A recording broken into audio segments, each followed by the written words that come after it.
শরণাগত দিনাথম পরিত্রাণং পরায়ণী সর্বসাতে ঘরে দেবী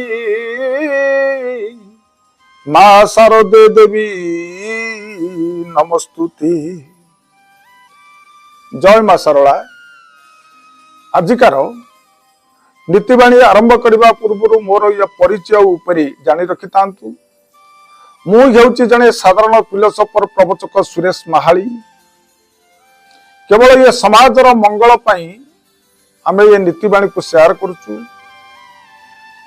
आपण मान को जदि मो नीतिवाणी भलो लागुतबो आपण माने गोटे लाइक करी सब्सक्राइब कर दियंतु। अन्य मान को शेयर कले ये समाजर मंगल हबो। आसंतु नीतिवाणी आरंभ करने पूर्व सुंदर कथाटी। समुद्र कूल गोटे घर चटिया चढ़ई दुईटी अंडा दे था। मार मन पिला उपरे एते स्नेह जाकि से स्नेह कहीं दे पारिबेनी। आज घर चटिया चढ़ई इति आनंद कहले न सरे। प्रत्येक दिन जाउथबो किछि खाद्य अन्वेषण करी आसी ता अंडा को देखुथबो मो अंडा सुरक्षित रे अछि ना नाही। दिनकर कथा घर चटिया पक्षीटी जाइछि तार खाद्य अन्वेषण रे फेरी आसी देखे तार अंडा सेठी नाही। घर चटिया पक्षीटी मन मध्य ये चिंता कला कहला ये समुद्र लहरी आसिकिना मोर ये अंडा दीटा को ये नहीं जाइछि।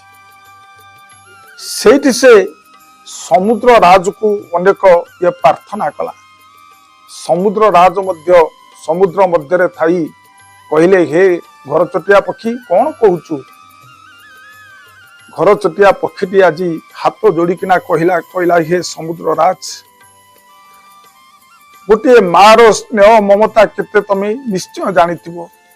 मु यही स्थान रे जोड़िए अंडा देइथिली किंतु मो अंडा को तमे आज ये नहीं जाइछ। मो अंडा को फेरई दियो। समुद्र राज कहला मु तो अंडा को देखिनी कि जानिनी। जेते आज हाथ जोड़ी घर चटिया पक्षीटी काकुती मिनती होई समुद्र राज पाखरे गुहारी कला किंतु समुद्र राज सुनिबार नथिला।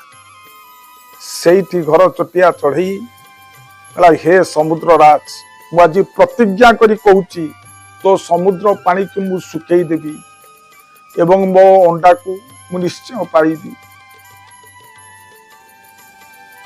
सेई दिनटारू घर चटिया चढ़ई ता थंटरे टिके टिके पानी आनिकी उपरे उजाड़े पुणी जीव समुद्र थंटे पानी आनिकी उपरे ढाली दउथबो।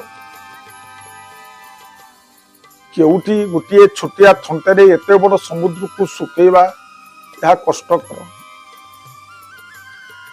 अन्य पक्षी माने आसिकिना जेते घर चटिया को बुझेइले घर चटिया बुझिलानी। कहला ना मो प्रतिज्ञा मु निश्चय ये पालन करी। 4-5 दिन परे घर चटिया असुस्थ हो पड़िला। आ उठिबार शक्ति ता पाखरे भी ये नथिला। अन्य पक्षी माने चिंता कले कौन करिबा। घर चटिया ता प्रतिज्ञा रे आजी माती जाइछि। ता प्रतिज्ञा जदि पूर्ण न हुए से आहार भी करिवनी कि आहार करूनी असुस्थ होई ये पड़ी गलानी। समस्त पक्षी माने चिंता करी गरुड़ महाराज को निकट में जाई पहुंचले। कहले हे गरुड़ महाराज यही भलिया घर चटिया पक्षीटी आज 4-5 दिन हो गलानी समुद्र पानी की सुखेया पानी थंटरे टिके टिके पानी आनी उपरे ढालुची किंतु तार खाइबा नाही कि सोइबा नाही। जाकि घर चटिया चढ़ईटी असुस्थ अवस्था ये पड़ी रही मरी जाई पारे। हे गरुड़राज तमे यार गोटा किछि कार्य कर।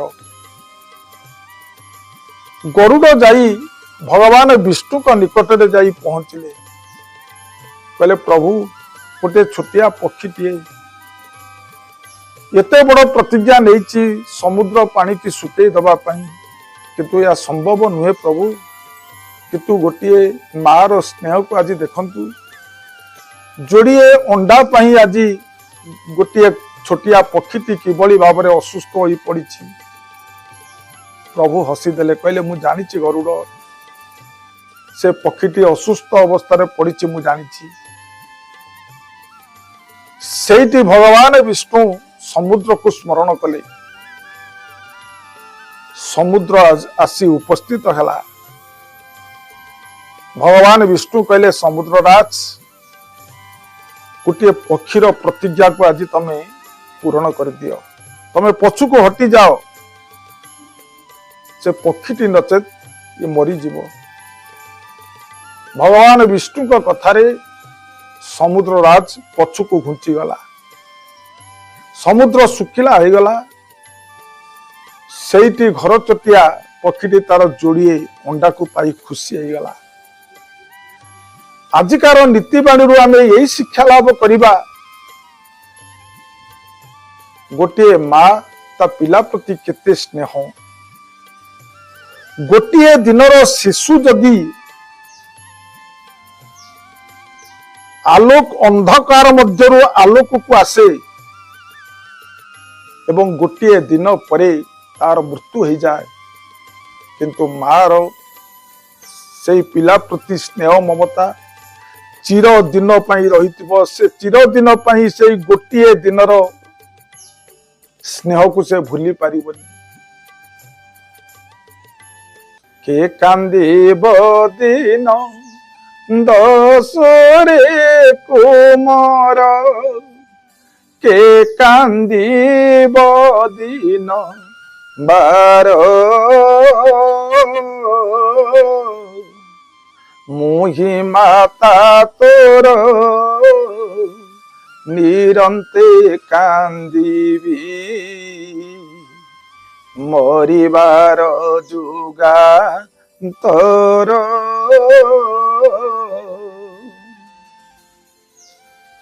जुग जुग पई मां बंचितला पर्यंत से गोटे दिनर शिशु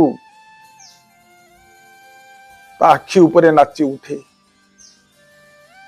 यही थिला गोटे मार पिला प्रति स्नेह मोर जदि नीतिबाणी आपण मानकू भल लगी बा श्रवण करिथिबे आपण को जीवन धन्य हो जिवो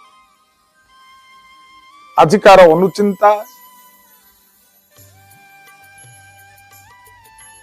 घरे जोटी स्वामी स्त्री शयन करथिबे जदि जोड़ी सुआटी रखिथिबे स्वामी स्त्री भितर कलह हुए